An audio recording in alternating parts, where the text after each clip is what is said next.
Well, at long last, I think it's time to get down to one of the most pressing issues in the country today. Hi, everybody. I'm Bill Whittle here with Steve Green and Scott Ott. And obviously, the thing that everybody wants to know in these changing and turbulent times, I think probably more than anything, is how do you pick a right angle topic? Well, we decided to let you in on the backstage aspect of this. So my topic today, up until just a few moments ago, was going to be a story I saw by Instapundit at our friends at Campus Reform, saying that less than 1/4 of students have a positive view of capitalism, and we know that they have a non-positive view of capitalism because they wrote this on their Mac portables in Starbucks while using AT&T Wi-Fi.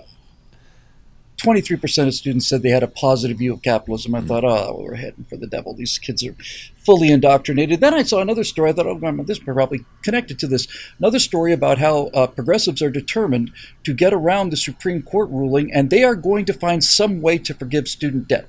So now we've got students who hate capitalism, who demand that the money that was spent on their education be forgiven to them by the giant socialist state. And now I'm thinking, man, we are really, really, really in trouble. But then, of course, I land on the actual topic which I want to talk about today, and that's simply this.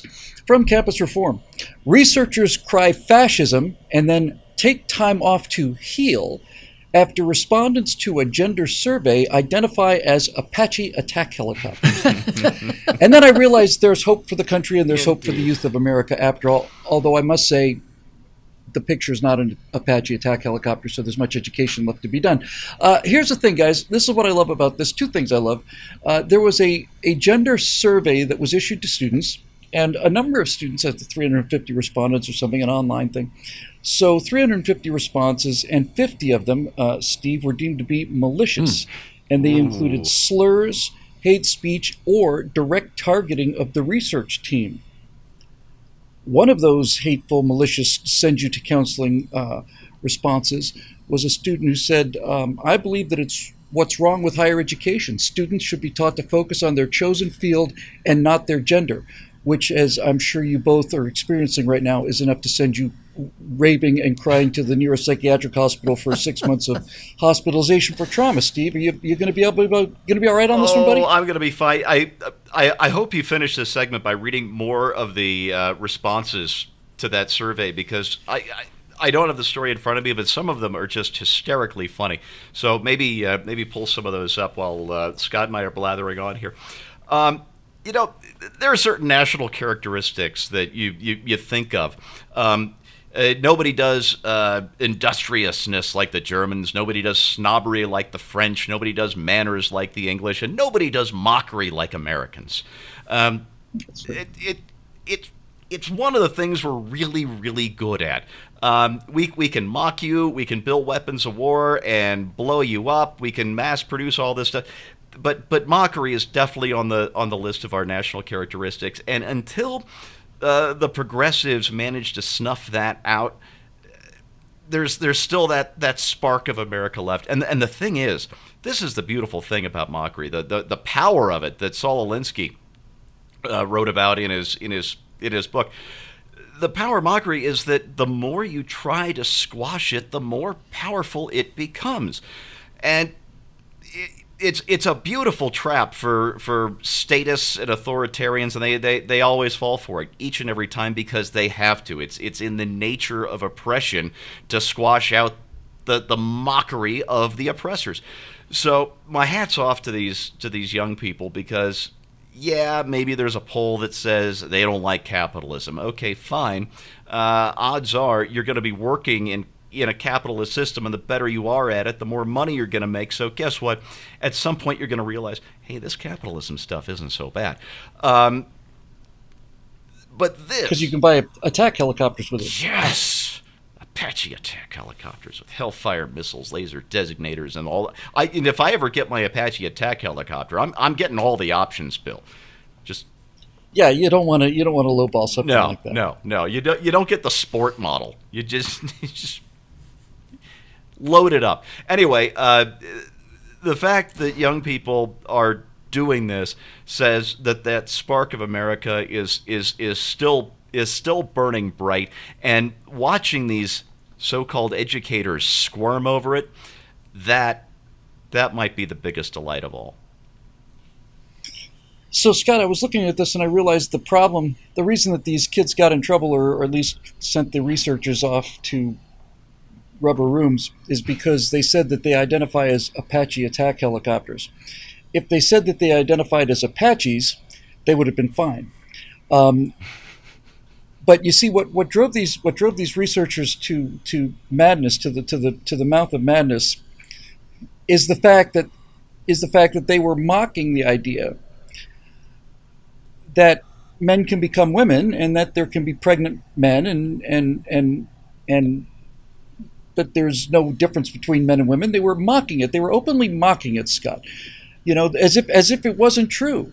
And to be perfectly honest with you, if you are not only allowed but encouraged and glorified for saying, I'm not a man anymore, I'm a woman because I feel like one, then look, just between the two of us, I feel more like an Apache attack helicopter than a woman. That's just me, myself speaking. It sounds like mockery in 2023, but it wasn't too many years ago where if somebody came up to me in the street and said, how do you identify? I would have to ask for clarification. And they say, well, what sex do you identify as? And if I had said, I feel like a little girl, that would have been mockery. I would have been making fun of that question. Now, for some reason, if you say, I feel like an Apache attack helicopter, that's mockery. So the definition of mockery does change over time. I'm glad to see people are pushing back on this stuff and taking a study break and having some fun at the expense of these supercilious academics who feel like they have nothing better to do with their time than to ask absurdly, patently obvious questions to people. It's just... What is sad is, if I were a student and I had my wits about me, which would be a really contradiction in terms for when I was a student, but I would have just written, look, I'm studying for a test right now, and I don't have time for this. Like, what are you doing? What are you people being paid to do? The explosion of non-teaching administrators in universities who dream up stuff like this has driven the cost of college education through the roof. So I think that students either ought to ignore these kind of surveys completely, or if forced to finish them or forced to answer them as a condition of their continuing studies at the university, should do exactly what these students said, not in an effort to threaten somebody, but just as an effort to illustrate the absurdity of it all. That's the word I'm looking for. Now, needless to say, the thing that interested me most about this was not the response of the kids, although it makes me feel like there is, as Steve said, a little bit of America left out there. The thing that I find most interesting is the response of the researchers. Now, this is serious business, of course, so the researchers, people who put together this online survey, wrote a paper, and I'll get to that in a second. But one of the suggestions that the paper had was that they could make changes to engineering curricula. And here's a quote from the researchers.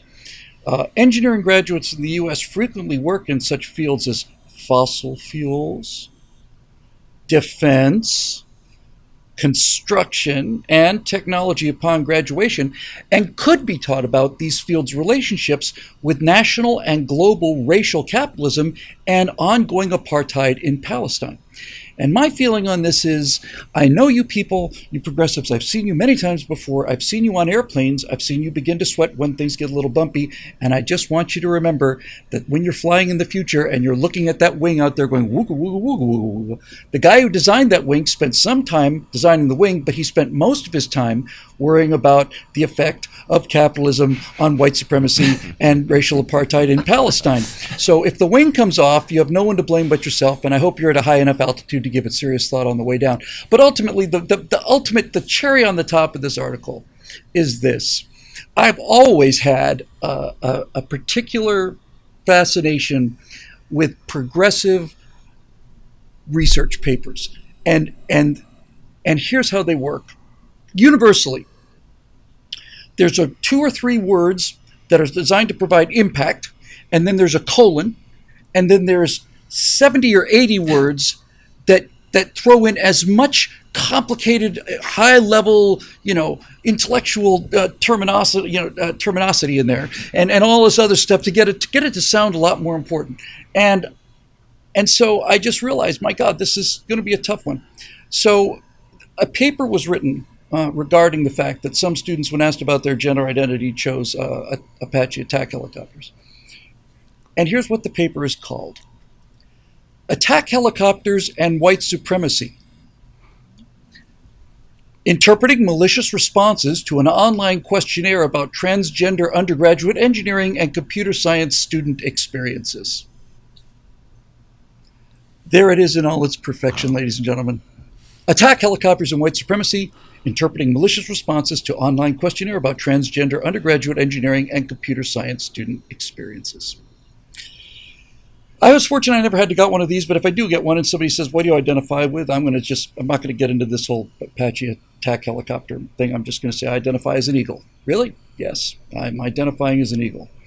I'm identifying as an F-15E Strike Eagle, fully loaded with laser-guided bombs, air-to-air missiles. I've got AMRAAMs. We've got long-range HARM missiles to take out radar sites. I am a fully loaded, combat-equipped, dual-person, advanced radar, fully capable, fully armed and operational Eagle. That's how I identify. And who are you to tell me that I'm wrong?